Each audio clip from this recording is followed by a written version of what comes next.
गरीब किसान की कहानी। इस कहानी में एक रमेश नाम का गरीब व्यक्ति होता है जो अपने परिवार के साथ गरीबी से लड़ रहा होता है।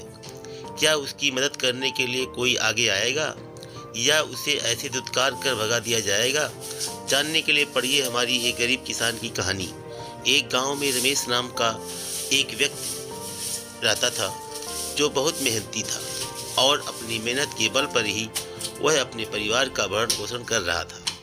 रमेश के पास थोड़ी सी खेती थी। उसी खेती को वह करके अपना घर गुजारा चला रहा था। खेती में उतना कर लेता था वह अपने परिवार का पेट बड़ी आसानी भर सकता था। और उसी गांव में एक अमीर शहजादा रहा करता था। शहजादे की पैतृक संपत्ति उसके पास भी थी। खेल खलियान संपत्तियां भी उसके पास में खूब सारी थी। बेशुमार धन दौलत सब कुछ था उसके पास। जितना बड़ा उसका खजाना था उतना ही छोटा उसका दिल था।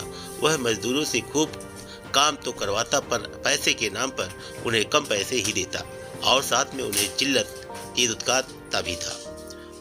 वह बहुत बड़ा कंजूस व्यक्ति था, पर क्या करे, गरीबी के हाल ने मजबूर रखा था। आधा गांव उसके खेत खलियान में ही काम करता था। गांव के बच्चे कुछ लोग रमेश को देखकर बड़े हैरान होते थे। यह इतनी सी थोड़ी सी जमीन में इतनी अच्छी फसल कैसे कर लेता है। उसी साल गांव में भयंकर तबाही हुई।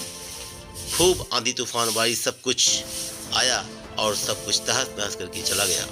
उस गांव के हालात इतने बुरे हो चुके थे कि लोगों के पास खाने तक के कुछ नहीं बचा था। उसी में से एक था रमेश, जिस हालात गांव के सभी व्यक्तियों में से ज़्यादा कमज़ोर हो चुकी थी। ऐसे जैसे तैसे करके अपना घर गुजारा कर रहा था। एक व्यक्ति के पास उसके पास वह भी खत्म हो जाता है। हालात इतने बुरे हो चुके थे, रमेश के पास शहजादे से कर्ज लेने के अलावा और कोई रास्ता नहीं बचा था। अगले ही दिन शहजादे के पास कर्ज लेने के लिए रमेश जाता है। शहजादे ने रमेश की पूरी बात सुनी और उसके मन में लालच जगा। क्योंकि वह पहले तू कंजूस था, तो उसने सोचा क्यों ना मैं इस कर्ज देने से बेहतर है कि मैं इसे अपने खेत में ही काम करा लूं। क्योंकि अगर मैं इसे कर्ज के दे दिया तो यह कर्ज कहां से लौटा कर देगा। इसके पास तो इतना बड़ा खेत भी नहीं है।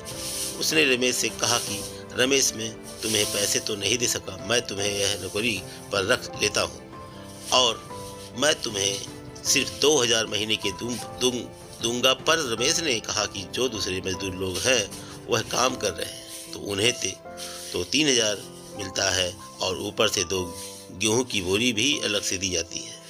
शहजादे ने कहा कि देखो रमेश, मुझे दूसरे से मतलब नहीं है। तुम्हें अगर काम करना है तो करो, वरना मेरे पास बहुत मजदूर हैं काम करने के लिए। रमेश मरता ना तो क्या करता। अपनी मजदूरी और परिवार वालों का पेट पालन करने के लिए वह शहजादे को हाँ कर देता है। रमेश के जाने के बाद शहजादा बहुत ज़्यादा खुश होता है और वह सोचता है कि अब मैं इसमें खूब काम करूँगा, क्योंकि इसके किस्से में मैं सुने हैं और इसे ऊपर से भी पैसे कम देने पड़ेंगे। मुझे तो डबल फ़ायदा होगा। अगले ही दिन रमेश शहजादे के पास यहाँ पर नौकरी करने लगता है। रमेश खेतों में खूब मेहनत करता है और उसकी मेहनत के बल पर उसे 6 महीने का काम सिर्फ 4 महीने में ख़त्म कर दिया। जब यह बात तो पता चली तो वह बहुत खुश हुआ, लेकिन उसके अंदर बेईमानी का ईमान डगमगा गया। उसने सोचा, जब इसने मेरा काम 6 महीने का 4 महीने में कर दिया तो क्यों ना मैं 2 महीने के पैसे बचा लूँ और मैं इसे मना कर देता हूँ कि अब मुझे तेरी ज़रूरत नहीं है। जब तेरी ज़रूरत पड़ेगी तब मैं तुम्हें वापस अपने पास बुला लूँगा, पर अभी तू यहाँ से चला जा। जब रमेश अपने तनख्वाह के लिए ले जाता है